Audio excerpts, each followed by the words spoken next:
Hello everyone, welcome to my YouTube channel. In today's video, I am going to be showing you how to create a QQ account. Now, for those that don't know what QQ is a social application mostly used in China. And if you're someone that is into importation, you can message suppliers with it. Also, if you're someone that is into importation and you shop on Chinese mobile apps, you're going to realize that when you try creating an account on some of those mobile apps, it is going to require QQ login. So having a QQ account make it easier to create an account on those shopping application, and with the QQ wallet you can make payments inside China.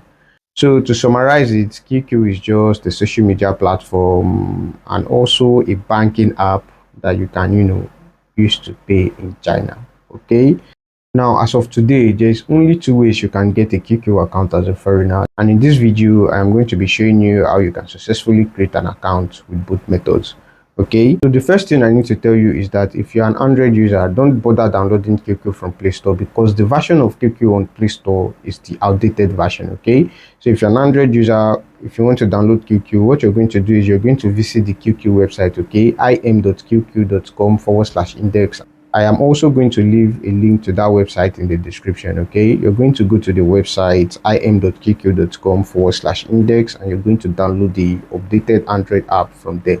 Okay, the version on Play Store is outdated, and if you're someone that use an iPhone or an Apple device, you can just download it from from the App Store. The version on the App Store is updated. Okay, now after installing the application, what you want to do is you want to create an account. Now, initially it was easier to create an account on the QQ website before, but now when you visit the website and you try creating an account on the website, you're going to realize that only people from 4 countries are allowed to create an account on the website, and that is people from China, people that live in Hong Kong, people that live in Taiwan, and also people that live in the Macau region. Okay, so as a foreigner, you can't create an account on the website, so you have to install the app. Now, after installing the app, you're going to click on the sign up button, and it is also important to note that the QQ application interface, okay, the UI is mostly Chinese. Everything you're going to be seeing in the interface is Chinese. So if you're someone that finds it difficult to to read and understand the Chinese language, you can download the translator app that you're going to be using to translate the screen. Okay, you can use Google Photos in most cases, where you can just screenshot the page, go to Google Photos and use Google Lens to translate that page. Okay, so you're going to create an account by clicking on the sign up button or create an account button. You're going to select your country, and then you're going to enter your phone number. You're going to accept the terms and condition, and after that it is going to bring you to a security verification page. Now, that security verification page is going to be displaying in Chinese. Of course, it is like a, what's this thing called, this Google capture page. It is something similar but displaying in Chinese language. Okay, so if you're someone that have Google Photos, you can easily just screenshot this page, take it to Google Photos, translate what it is saying, and verify that capture page. After that, a code is going to be sent to the phone number you tried registering with. You're going to enter that code, and after entering the code, it is going to bring you to this page where it is going to show you a QR code, and you're required to screenshot that QR code and send it to someone, maybe a friend, a family member, a supplier that you've been buying from, that is going to scan this particular page for you and help verify your application. Now, the requirement is that that person must have been using QQ for 6 months.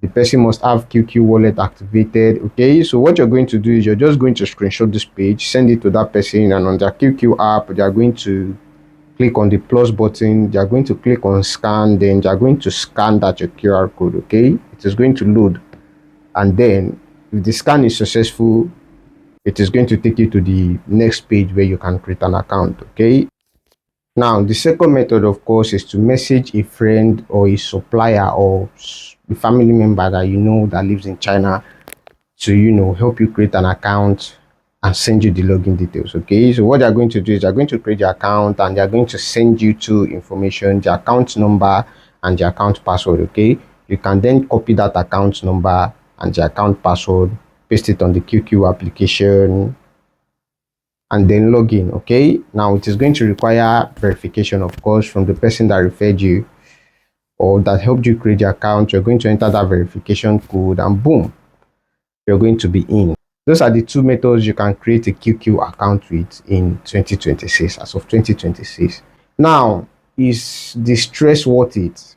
Okay, as a foreigner, is the stress you're going to go through to create a QQ account worth the reward that account is going to give to you? In my own honest opinion, no. Okay, it is better for you to, to create a WeChat account than, trying to get a QQ account, because WeChat has way more features, okay, than QQ. You can meet way more suppliers on WeChat that you can on QQ. You can sign in or sign up on more shopping applications with WeChat than you can with QQ. Okay, if your goal is to make friends in China, you can make more friends from WeChat than you can from QQ. And of course, if it is payment you want to be using the application from, it is better for you to, make payments with WeChat, download WeChat and use WeChat, than it is for you to use QQ. Okay, so in my own honest opinion, right, it is better to have a WeChat account than go through the headache it takes to create a QQ account. Now, if you need a WeChat account, I've initially made a video on how to create a WeChat account. You can, I'm going to add the video somewhere on the screen. It is going to be displaying on your screen, and I'm also going to add a link to the video in the description. You can go watch that video. And if you're someone looking to shop in China and you need help with consolidation and logistics, you can download the Vendor application to get our warehouse address and send your product to the warehouse when you shop. Okay, so that is going to be all for the video. If you found the video helpful, click the subscribe button and turn on your bell notifications to be notified when I upload another video. Thanks for watching. See you in the next one. Goodbye.